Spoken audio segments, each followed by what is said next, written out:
Boa tarde, bem-vindos a mais uma Volta do Rossio, da Rádio Despertar, segunda-feira, 11 de fevereiro de 2019. Já sabem então quem temos em estúdio hoje. Vamos então conversar com Francisco Ramos, presidente da Câmara Municipal de Estremoz. Já sabe que esta é uma entrevista que pode acompanhar agora às 15, também repetição 10 da noite e repetição também no próximo sábado às 4 da tarde. Francisco Ramos é presidente da Câmara Municipal de Estremoz. Já sabem que tomou posse na semana passada, após a saída de Luís Mourinha do município de Estremoz, e diz a lei que sobe então o segundo colocado na lista que venceu as eleições em 2017 pelo Miet, e por isso Francisco Ramos sobe para presidente da Câmara Municipal de Estremoz. Boa tarde, Sr. Presidente. Muito obrigado então por ter vindo, por aceitar esta nossa conversa hoje aqui, antes de irmos à questão de se ter tornado Presidente da Câmara, e porque fechou um ciclo enquanto Vice-Presidente, não é? Um ciclo de 10 anos. Gostava de perguntar, ou gostava de começar precisamente por aqui. Que balanço faz destes 10 anos? Os 10 anos que voltou a Estremoz, portanto também. Este foi um bom pretexto para voltar a Estremoz. E onde esteve em Vice-Presidente da Câmara Municipal, portanto vereador com vários pelouros atribuídos. Que balanço é que faz destes 10 anos? Boa tarde e bem-vindo, primeiro que tudo. Claro. Então, boa tarde Zé Lameira, boa tarde a toda a audiência da Rádio Despertar. Sei que é uma audiência vasta, penso cada vez mais vasta, sintoma, de facto, a Rádio Despertar cada vez chega mais longe. Quero agradecer naturalmente o convite que me é endereçado, é com muito gosto que aqui estou, não é a primeira vez, já aqui vi várias vezes, e naturalmente disponível para poder responder a tudo que me for perguntado, caso eu tenha resposta para as perguntas que me são colocadas. Primeira vez enquanto Presidente neste Exatamente, é verdade. Eu diria, infelizmente, enquanto Presidente, tendo em conta a situação que aconteceu. Já lá iremos. Para já, esse balanço de 10 anos. Pede-me um balanço enquanto Vice-Presidente da Câmara. Eu tenho dificuldade em fazer um balanço a título individual, uma vez que eu sempre me senti integrado numa equipa. E como tal, o bem e o mal que aconteceu ao longo destes mais de 9 anos em que o Movimento Independente por Estremoz tem gerido os destinos da Câmara Municipal de Estremoz, eu entendo quer os aspectos positivos, quer os aspectos negativos, portanto, são parte de mim também, e nessa perspectiva, obviamente, tudo o que de bom foi feito ou que de mau poderá ter sido feito, eu assumo todas essas responsabilidades. Pronto, mas, enfim, é possível, eventualmente, de ser aqui alguns considerandos em relação à postura que tive ao longo destes 9 anos. Sei que o melhor juízo é feito pelos eleitores. E eu penso que os eleitores, ao longo de 3 eleições sucessivas, mandataram este movimento para gerir os destinos do Conselho. E quando assim é, estou certo que, com certeza, que estiveram de acordo e apoiaram tudo aquilo que veio sendo feito por este movimento. Eu tenho aí, naturalmente, a minha cota parte de responsabilidade, não o enjeito nem tenho falsas modéstias em relação a isso. E penso que o desempenho terá sido um desempenho positivo, à semelhança de todo o Executivo e de todos aqueles que connosco colaboraram. Tive de facto um conjunto de pelouros onde diretamente fui responsável. Penso que o trabalho aí desenvolvido por mim e por todos os meus colaboradores, designadamente os funcionários da Câmara Municipal que diretamente me apoiaram, penso que conseguimos atingir um conjunto de objetivos que engrandeceram, na minha ótica, o Concelho de Estremoz. Voltaria a tomar a decisão que tomou há 10 anos atrás, de voltar e de regressar à sua terra? Eu nunca escondi que o fiz por uma questão do interesse pessoal e o interesse particular. Teve a ver com questões de natureza familiar. Confesso que nunca me tinha passado pela cabeça ao longo de todos estes anos, uma vez que tenho uma profissão que era uma profissão sólida do ponto de vista estável, do ponto de vista profissional, e como tal nunca me teria passado pela cabeça, de facto, vir a exercer um cargo desta natureza. Seja como for, a profissão que eu tinha era essencialmente também direcionada às autarquias locais. Foram 20 e tal anos como inspetor de finanças nas áreas das autarquias locais, portanto eu costumo dizer que a sul do Tejo até ao Algarve entrei em praticamente todos os municípios, portanto não era novidade nenhuma para mim, quando entrei no município de Estremoz, tudo aquilo que vim encontrar do ponto de vista processual, do ponto de vista de documentação. E por essa razão eu digo que não houve inovação grande inovação em termos profissionais. Mas penso que estar do lado da gestão e não apenas do lado do controle, foi aquilo que eu fiz durante 20 e tal anos, veio enriquecer de alguma maneira, de facto, enfim, os meus conhecimentos, uma vez que uma coisa é entrar numa autarquia, ir analisar um processo que se realizou há 3, 4, 5 anos, outra coisa é, no momento, ter que tomar decisões, ter que resolver problemas, ter que ajudar a resolver esses problemas, é de facto uma postura completamente diferente e acaba por ser um trabalho também diferente. Mas é um trabalho que se complementa, é um trabalho que se completa. Eu penso que hoje estarei mais capaz, se voltar, e um dia que voltar à Inspeção-Geral de Finanças, para exercer aquela que é a minha profissão efetiva, que é de Inspetor de Finanças, quando for uma autarquia local, do que eu estava quando saí de lá. Terá uma visão diferente também dos problemas das autarquias, é isso? Precisamente, porque, repare, como eu tive a oportunidade de dizer, um inspetor é alguém que entra numa autarquia local e vai ver um conjunto de documentação de coisas que se realizaram há 2, 3, 4, 5 anos. Hoje em dia, enfim, na atividade que desenvolvo,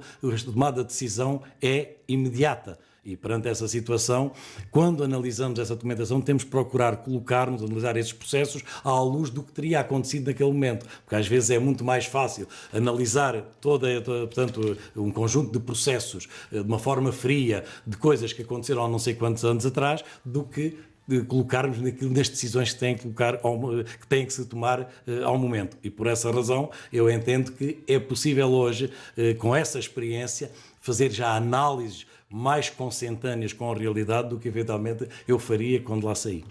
Tem momentos que lhe tenham marcado momentos bons e menos bons nesta caminhada enquanto Vice-Presidente da Câmara Municipal, ou não? Sim, sem dúvida. Vamos lá ver. Na vida, como na profissão, todos nós temos momentos bons e momentos menos bons. É inevitável. E no caso concreto, no Concelho de Estremoz, e na Câmara Municipal de Estremoz, ao longo destes 9 anos, naturalmente que encontrei muitos momentos que me deram muito prazer do facto de estar presente ou de participar neles, e houve momentos naturalmente muito angustiantes também. Enfim, se quer que elenque algumas dessas situações, por exemplo, eu diria que momentos menos bons, e um daqueles que me está a marcar e que me marcou mais, é efetivamente o ter a ceder a Presidente de Câmara nas circunstâncias em que elas ocorreram. Penso que teremos tempo de falar nisso, mas não é a situação normal. A situação normal é para via da eleição.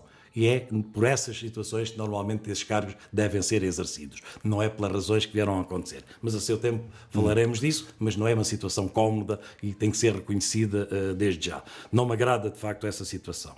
Tivemos outras situações também um bocado complicadas e que dizem respeito, nós não nos podemos esquecer que atravessámos talvez uma das maiores crises económicas e sociais das últimas décadas que ocorreram em Portugal. E nós estávamos na Câmara Municipal de Estremoz quando tivemos que lidar com um conjunto de problemas sociais extremamente complicados. Eu não posso esquecer que nós tínhamos quase diariamente dezenas e dezenas de pessoas à porta do município de Estremoz, enfim, pedindo, mendigando emprego. Porque nem ele, nem a esposa, nem os filhos tinham emprego, portanto, não tinham o sustento. Isso são situações muito complicadas de lidar, porque há coisas que não podem ser adiadas. A pessoa não tinha emprego, não tinha um meio de subsistência e não tinha já um meio de subsistência para esse dia. Não era para daqui a 3 meses ou daqui a 4 meses. E isso eram situações que sempre me tocaram muito de perto e que me angustiaram de alguma maneira. Tivemos um conjunto de outras situações que eu também considero que não eram agradáveis. Portanto, eu sou o primeiro a reconhecer, nós chegámos em finais de 2009, portanto, tomámos posse no dia 1 de novembro de 2009, também já numa situação já de franco desenvolvimento da situação de crise, e quando cheguei verifiquei que havia um endividamento substancial a fornecedores, a chamada dívida administrativa ou dívida comercial. E isso implicava que empresas, especialmente empresas ou pessoas, inclusive em nome individual, de forma sistemática, reiterada, quase diária, pressionando. Quando é que recebemos? Temos faturas há 1 ano, há 2 anos para receber, nós temos que pagar os vencimentos aos nossos funcionários, temos que pagar aos nossos fornecedores, e nessa altura eu vi-me completamente atrapalhado, porque, enfim, junto dos serviços, designadamente da contabilidade e da tesouraria, a informação que me iam dizendo, nós não temos capacidade financeira para resolver essas situações, não temos disponibilidade, há que aguentar. Isso era desesperante, porque do outro lado da linha estavam pessoas que tinham o direito de receber, mas que na realidade a Câmara Municipal não tinha as condições para pagar. E isso era também uma situação desesperante. Isso hoje não acontece, é isso? Felizmente, a Câmara Municipal de Estremoz, como eu costumo dizer, não sendo um oásis, penso que toda a gente pode dormir tranquilo. Nós, neste momento, não temos dívidas a fornecedores, portanto, pagamos com um prazo médio de pagamento é um prazo curtíssimo. Enfim, temos inclusive até um excedente de tesouraria, portanto, a Câmara Municipal de Estremoz transitou em 31 de dezembro de 2018 com um saldo de tesouraria superior a 1 milhão de euros, portanto, o que significa que temos uma situação financeira estável. Mas só podemos ter uma situação financeira estável porque temos dado passos em função da dimensão da perna que temos. E isso tem sido seguido por mim, enfim, possivelmente como primeiro responsável da área financeira, mas eu só consigo atingir esses objetivos e atingir esse desiderato porque penso que consegui incutir também no espírito daqueles que me acompanham e também de todos os funcionários, no sentido de dizer, meus amigos, nós vamos fazer quando tivermos dinheiro para o fazer. É como nas nossas casas. Eu sou daquelas pessoas que gosto de contas certas e gosto de dormir tranquilo. Até é um defeito que tenho de formação e também de profissão e, naturalmente, são esses defeitos irei ter dificuldade em perdê-los. É visto como um homem das contas. Toda a gente diz que quem manda nas contas da Câmara, ou quem mandava, e agora continuará a mandar com certeza, era o Dr. Francisco Ramos. É mesmo assim, portanto, era aquela pessoa que era o equilíbrio, há para se gastar, gasta-se, não há para se gastar, não se gasta, fica para a semana, fica para o mês que vem, fica para o ano. Sim, tive sempre essa visão e acho que quem me acompanhou também interiorizou, digamos, essa forma de estar. E isso permitiu que de facto, portanto, as opções de gestão que se foram tomando foram sempre opções de gestão, portanto, tomadas com passos firmes. Ou seja, primeiro perguntávamos, temos, sim senhor, então avançamos. Não há, vamos aguentar. Há que retardar, há que aguentar. E acho que é assim que deve ser gerido uma Câmara. Nós estamos a gerir dinheiro público e estamos a gerir o dinheiro que temos disponível no momento. Nós não podemos nem devemos pôr já em causa as gerações futuras. Era possível, em determinada altura, muitos municípios deste país, não vale a pena... é público, enfim, acabaram por gastar hoje aquilo que era já de gerações futuras, aquilo que ainda teriam para receber daqui a 10, 15 anos. Ora, essa não é uma boa medida de gestão. Estamos a hipotecar o futuro das gerações vindouras. E eu nunca tive essa visão. Sempre me ensinaram, enfim, desde criança, que devemos gastar aquilo que temos ou então aquilo que podemos pagar dentro dos prazos que estão estipulados. Portanto, naturalmente, há necessidade, podemos recorrer à banca, mas a primeira coisa que pergunto é, eu tenho capacidade, o município de Estremoz tem capacidade para solver essa responsabilidade junto da banca nos termos em que ficam estipulados na lei? Temos, sim senhor, avançamos. Não temos, aguentamos. E é assim que as coisas devem ser geridas. Portanto, financeiramente, estou a entender que a Câmara, nesta altura, na sua visão, está melhor do que aquilo que estaria quando chegou ao município, é isso? Zé, eu gosto de dar números nestas coisas e não vale a pena agitá-los, são números, e não quero fazer a comparação de que nós é que estamos bem e que anteriormente estiveram mal. Enfim, quem geriu e as dívidas é um acumulado de muitos anos. Mas pronto, eu tenho números. Portanto, quando chegámos à Câmara em 2009, a dívida global da Câmara rondava os 10 milhões e 800 mil euros. Com a gravidade, e esta parte é que era grave, é que praticamente 5 milhões de euros era dívida a fornecedores. E esse é que era o grande problema, não era dívida à banca. Porque a dívida à banca pode ser uma dívida muito elevada, mas aquela dívida do ano são os juros e as amortizações que temos que fazer nesse ano. Portanto, o que significa que, só se não formos capazes de cumprir essas obrigações, é que entramos numa situação de dívida. As dívidas administrativas e dívida financeira, estes quase 5 milhões de euros, eram dívidas exigidas já no curto prazo. E era para essas dívidas que o município não tinha capacidade financeira para resolver. Hoje em dia, como tive a oportunidade de dizer, a dívida global do município anda nos 6 milhões e poucos de euros e estes 6 milhões e tal de euros é tudo dívida à banca. Portanto, o que significa é a dívida a 5, 10, 8, 12 anos, portanto, para ser escalonada no tempo. Portanto, isso permite que aquilo que é afeto a estes encargos está perfeitamente garantido e acomodado em todos os orçamentos que a Câmara Municipal elabora. Mas como é que isso foi feito? Ou seja, as pessoas perguntam-se nesta altura, mas como é que foi possível reduzir a dívida desta forma? Não há segredos. Houve uma medida, penso que extremamente bem incutida por um governo do tempo do Partido Social Democrata que teve a ver com o PAEL, o Programa de Apoio à Economia Local.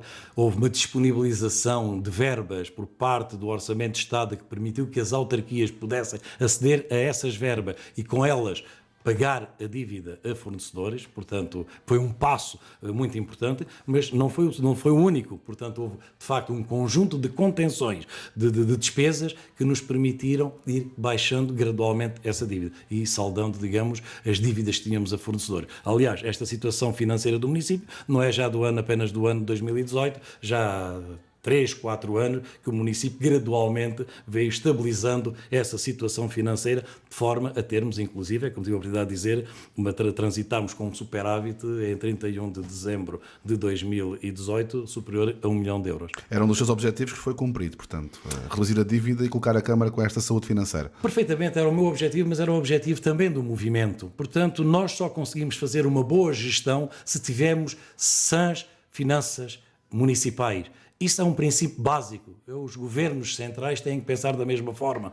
Portanto, basta às vezes, eu tenho ouvido os primeiros ministros deste país ao longo dos anos e os ministros das finanças dizer, meus amigos, precisamos de ter umas finanças saudáveis. Se tivermos umas finanças saudáveis, temos capacidade de fazer face àqueles que são os nossos compromissos e temos capacidade de investir. Se as finanças não forem saudáveis, temos problemas por todo lado. E eu acho que só conseguimos gerir, digamos, o município de Estremoz com finanças saudáveis. Naturalmente, houve muita coisa que ficou por fazer e poderia ter sido feita, inclusive, mas financeiramente não tínhamos capacidade para o fazer. Portanto, há que retardar, digamos, esses investimentos. Muito bem, já voltamos então para a segunda parte da nossa conversa. Hoje, no À Volta do Rossio, com o Dr. Francisco Ramos, atual Presidente da Câmara Municipal de Estremoz. Primeira grande entrevista enquanto Presidente da Câmara. Já voltamos, então, depois da música e depois dos comerciais. Até já. Vamos então prosseguir, Sr. Presidente. Gostava agora de lhe colocar uma questão que imagino mais ou menos a resposta, mas que penso que faz todo o sentido colocar também. Quando foi convidado para integrar a lista do MIET, portanto, estamos em 2009, pensava que nesta altura seria ou viria a ser o número 1, ou se calhar vou reformular, pensaria que algum dia poderia ser o número 1 ou não? Ou foi sempre a sua intenção ser o número 2, ser o vice-presidente, ser o homem das contas? Ou pensaria que algum dia este salto poderia acontecer sem olharmos para já para aquilo que fez motivar este salto, não é? Era a sua ambição, perspectivava ou não? Com toda a sinceridade e com toda a humildade e a honestidade, digamos, nestas coisas, eu nunca tive ambições políticas de natureza nenhuma. Nem a nível central, nem a nível local. E a razão pela qual, enfim, foi quase em final de carreira que acabei por abraçar, digamos, este projeto. Agora, devo dizer que, de facto, eu não me considero o número 1 da Câmara Municipal. Eu sou apenas parte de todos os números dos 300 e tal colaboradores da Câmara Municipal de Estremoz, dos seus funcionários e dos eleitos locais que existem no município de Estremoz. Portanto, sei se efetivamente o que quer dizer é se eu sou o primeiro responsável. Sou, a partir deste momento, tenho que ser o primeiro responsável. Agora, obviamente, nunca foi essa a minha ambição, porque eu entendo que nestas coisas a forma normal, a forma legítima, a forma democrática de aceder a determinados cargos políticos é pela via eletiva. E, através da via eletiva, os cidadãos, durante 3 eleições consecutivas, elegeram Luís Mourinha para liderar, digamos, os destinos de Estremoz. Portanto, é uma situação anómala que me leva, de facto, a assumir o cargo e a ser, digamos, o primeiro responsável, neste momento, do município de Estremoz. Mas, quando se diz que é o número 1, não. Eu sinto-me, efetivamente, uma parte de todos os números que compõem e que ajudam todos os dias o município de Estremoz a desenvolver-se, a atingir os seus objetivos, a satisfazer as necessidades públicas dos seus cidadãos. É nessa ótica e nessa perspectiva que eu me vejo. Quando saiu pela primeira vez, ou quando tudo isto começou, quando começou este processo a Luís Mourinha, e quando saiu a primeira condenação, depois da absolvição, começou a perceber que isto poderia vir a acontecer. Sentiu isso ou sempre pensou que nunca chegasse a este ponto?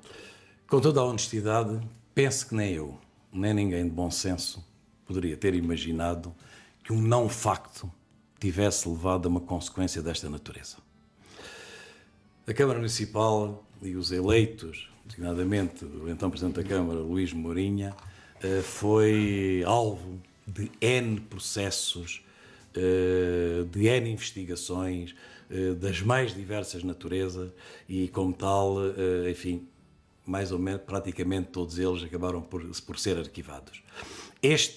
Porque é um processo que eu conheço por dentro também, obviamente, que eu jamais imaginaria que a solução final, a sentença final, levasse à decisão que foi tomada, à sentença que foi tomada, designadamente à criminalização de Luís Mourinho com o crime de prevaricação com 2 anos e 8 meses de prisão, à perda de mandato, à pena de multa, à indenização. Eu acho isto completamente um absurdo, tendo em conta aquilo de que estamos a falar. Portanto, e como já disse, é licenciado em Direito, é um homem do Direito, olha para isto tudo e acha que não faz qualquer sentido. O que é que acha que falhou aqui?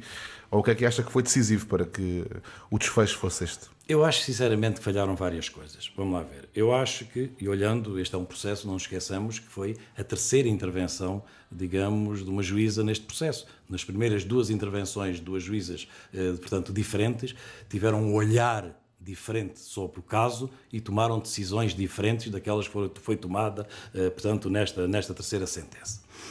Eu, como formado em Direito, obviamente sou o primeiro a reconhecer que o Direito não é uma ciência exata. E não sendo uma ciência exata, é expectável e é possível haver teorias, haver teses, haver formas de ver as coisas de forma diferenciada e, como tal, levando a resultados também eles diferenciados. Agora, o que estava aqui, na minha opinião, tratou-se, é uma opinião meramente pessoal, quase de um não-facto do ponto de vista judicial. O que está aqui em causa foi o não pagamento de uma tranche de um subsídio a determinada associação e que se questionava porque é que esse pagamento não ocorreu. E aquilo que se discutiu em tribunal é se não ocorreu por causa de uma carta que Luís Mourinho endereçou ao presidente dessa associação, dizendo que deixava de colaborar com a associação, uma vez que o presidente dessa associação, enfim, ele não o distinguia como presidente da LACE e como jornalista e como membro da Assembleia Municipal e entendia que ele presidente da LACE, dizia mal de Luís Mourinho e, como tal, reagiu, na minha convicção, a um artigo de jornal que foi publicado pelo jornal Ecos, que teve a ver com a saída da Câmara das Águas do Centro Alentejo. Portanto, eu continuo com plena convicção que se tratou de uma carta meramente política, reativa a essa notícia de jornal. Mas ainda que o não tivesse sido, a questão de fundo era saber porque é que não se pagou. Porque é que a Câmara Municipal, Luís Mourinho, entendeu que não se deveria pagar à LACE em junho de 2010, a segunda tranche do subsídio que tinha sido atribuída. E pronto, e tudo isso teve a ver, enfim, de uma investigação que foi feita pelos serviços e que depois foi veiculada e da qual eu tive conhecimento também, que teria existido desvio de verbas do subsídio de 2009 para um fim diferente daquele para o qual tinha sido atribuído. E isso, nos termos da lei, os subsídios, e fazendo aqui também um parêntese, os subsídios são faculdades que as câmaras têm de atribuir às associações desportivas, culturais ou outra. Não é nenhuma obrigação legal. Esse fique bem registado. Mas quem adere, é uma espécie de um contrato de adesão por parte dessas entidades, significa que tem que ficar com o bom e com o mau. E o que é que se determina na atribuição desses subsídios? É que eles têm que ser aplicados no destino que o órgão executivo deliberou para que eles possam ser atribuídos. Não pode haver desvios. E se houver desvios sem a autorização do município, o que acontece em relação a essa entidade é que tem que devolver a parte da verba ou a totalidade da verba que desviou para outros fins e ficava impossibilitada de poder concorrer a novos subsídios, pelo menos nos 2 anos imediatos. Ora, o que aconteceu, de facto, em 2010, e da análise que foram feitas à documentação, é que, neste caso concreto, enfim, neste momento o caso é público, é conhecido, podemos falar, porque nestas coisas entendemos que também a justiça deve ser sufragada. Vamos lá ver, os atos que eu pratico na Câmara podem ser sufragados por toda a gente, a justiça também deve ser sufragada.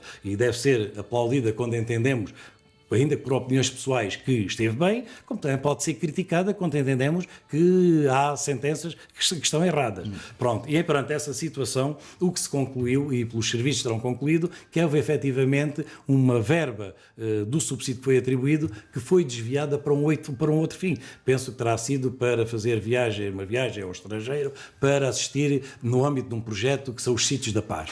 coisa nobre, uma coisa interessante também, mas não foi esse a finalidade para o qual terá sido atribuído. E perante essa situação, com o desvio de fim, isso implicaria que, de facto, o subsídio de 2010 nem poderia ter sido atribuído. Portanto, a confirmar-se que, de facto, esse desvio. E tanto assim é que a Câmara Municipal de Estremoz, já há alguns anos a esta parte, fez o pedido de devolução dessa verba e encontra-se neste momento no Tribunal Administrativo e Fiscal de Beja esse pedido de devolução à Câmara da verba indevidamente utilizada num fim diferente para o qual foi atribuído. A Câmara tem provas desse desvio de verba ou não? Tem documentação.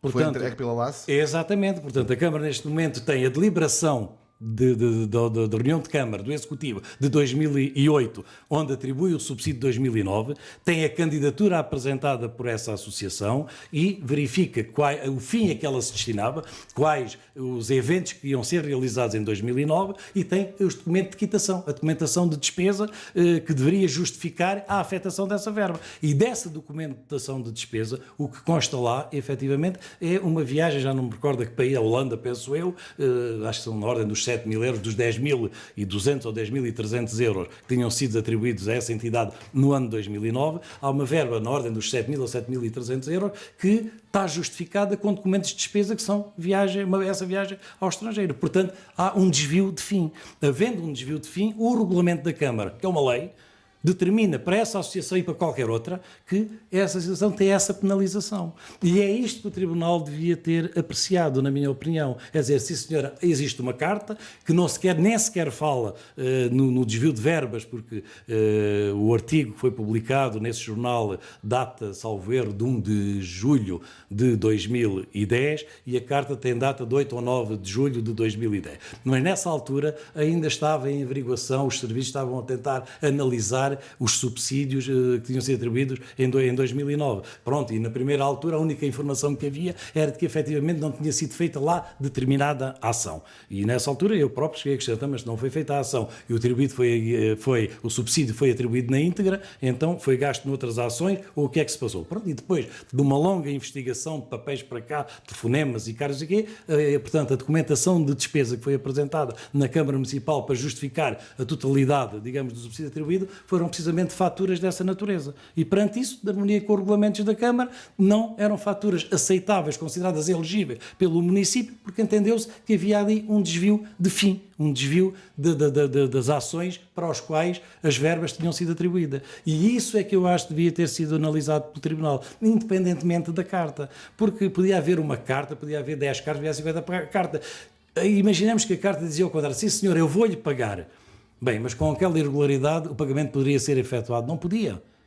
Portanto, nem àquela entidade ou qualquer outra, estou a falar daquela como qualquer outra entidade, posso generalizar, de harmonia com o regulamento da Câmara, uma entidade que utilizasse as verbas para um fim diferente para o qual foi atribuído, não poderia candidatar-se no ano seguinte. Aliás, até a primeira tranche que foi paga a essa e a todas as entidades logo em fevereiro ou março de 2010, se o facto tivesse sido detectado mais precocemente, nem essa verba poderia ter sido paga. E eu penso que é essa prova que não foi corretamente avaliada em tribunal. E ao não ser corretamente avaliada em tribunal, levou necessariamente a esta consequência. Levou a que o tribunal entendesse, não. Então, a razão do não pagamento prende-se com uma animosidade, ou enfim, do Presidente da Câmara em relação ao Presidente do Laço, e vice-versa, não interessa. E então, como tal, o Presidente da Câmara cometeu aqui um crime de prevaricação, tentou com essa carta prejudicar, digamos, uma entidade, e então, como tal, tem essa penalização. Depois, tem uma penalização que é uma penalização acessória, que é a chamada pena administrativa, que é a perda de mandato. Portanto, a perda de mandato é uma pena administrativa, que a regra é ser julgada, apreciada e julgada nos tribunais administrativos, não é dos tribunais criminais.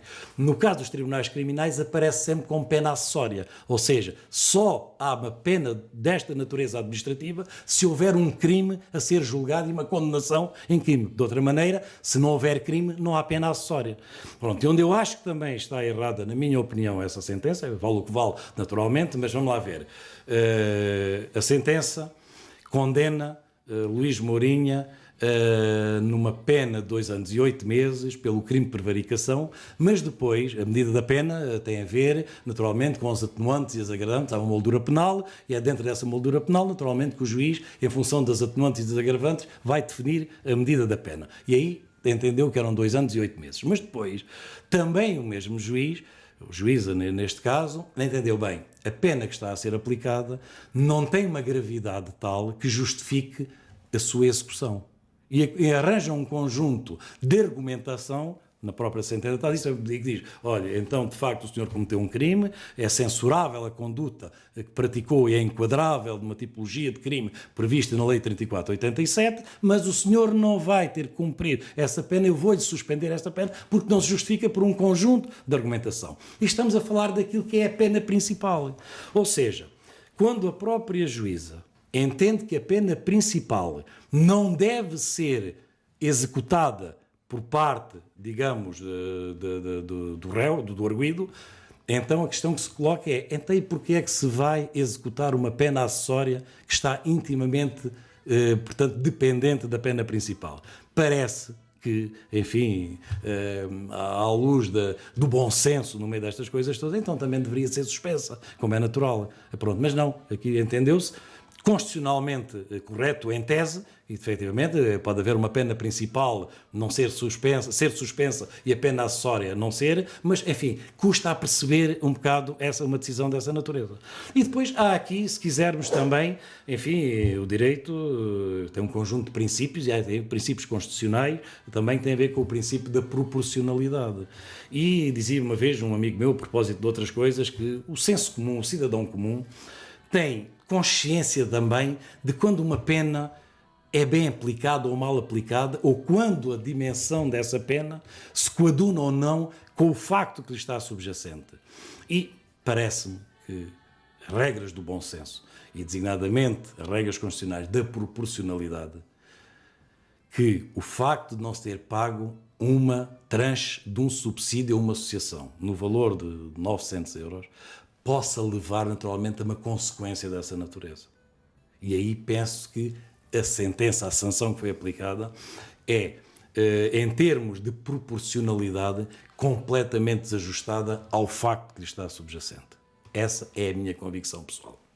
O que é que acha então que Luís Mourinho foi condenado a perder o mandato?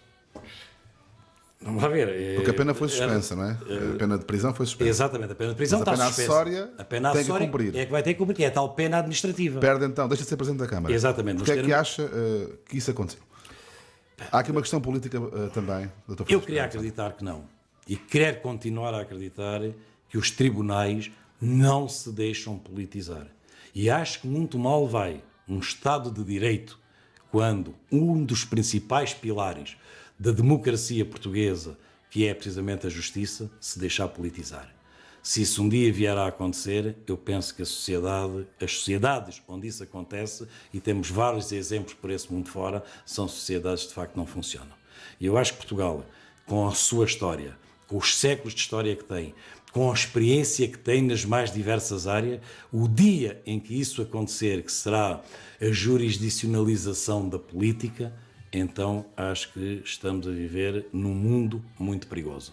Eu quero continuar a acreditar que a justiça funciona e que funciona bem. Eu quero continuar a acreditar que temos bons técnicos de justiça, que temos bons procuradores, que temos bons advogados, que temos bons juízes. Agora, não quer dizer, e na minha opinião, que neste caso concreto, e era disso que estamos a falar, não quer dizer que, na minha opinião, não tenha sido proferida uma sentença injusta. O Dr. Francisco Ramos acompanhou Luís Mourinho na altura, durante todo este processo. Um processo que não começou agora, portanto começou há algum tempo. Esteve sempre junto a ele. Como é que ele foi encarando tudo isto? Encarava com a confiança de que tudo isto se iria dissolver e nada iria acontecer? Encarava com alguma preocupação, prevendo também ele este desfecho? O senhor próprio também achava que este desfecho podia de facto acontecer? Ou vocês foram, consoante as coisas foram acontecendo, é que foram percebendo de facto que isto poderia mesmo ser uma realidade? Sim, em consciência terei que dizer que de facto isto foi um processo que se foi agudizando à medida que foi avançando. Portanto, num primeiro momento, eu não tenho de cor o processo, mas eu acho que foi no TIC de Évora, nem sequer houve pronúncia, portanto a juíza arquivou de imediato a queixa que tinha sido apresentada, depois houve um recurso, foi para o Tribunal da Relação, a Relação mandou fazer julgamento em Estremoz, em primeira instância, nesse julgamento houve uma absolvição por parte de Luís Mourinho, Entretanto, houve novo recurso, houve portanto, a relação mandou novamente repetir o processo e, digamos, à terceira é que houve essa condenação.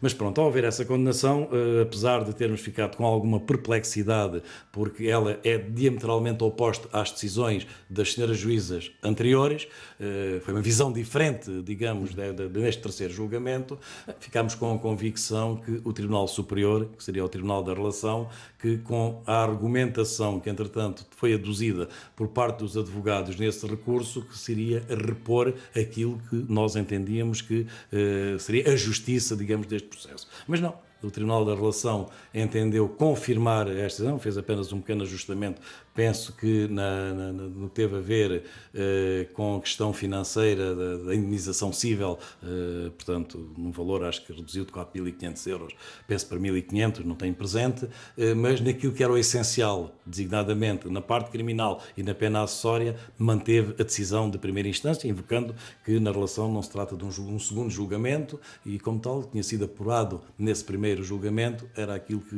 ia confirmar, porque não tinha novos dados para isso. E aí começámos a deixar, de facto, preocupados, porque, tratando-se de uma tipologia de crime que é e da moldura penal que está, só já havia a possibilidade de um recurso para o Tribunal Constitucional, não havia a possibilidade de recurso para o Supremo Tribunal de Justiça. E no Tribunal Constitucional já não se discutem muito bem estas questões de facto. Já não se vai analisar, digamos, a documentação que é analisada, digamos, na primeira instância. Aí já estão em causa questões de outra natureza, questões para saber se é constitucional ou não determinada norma. E a situação já era muito mais volátil. E perante isso, obviamente, começámos a ficar, enfim, consciencializados de que poderia perfeitamente vir a acontecer o desfecho que, infelizmente, na minha ótica, aconteceu. Muito bem, já voltamos então à conversa com o Dr. Francisco Ramos, Presidente da Câmara Municipal de Estremoz, convidado da semana no À Volta do Rossio. Já voltamos, até já.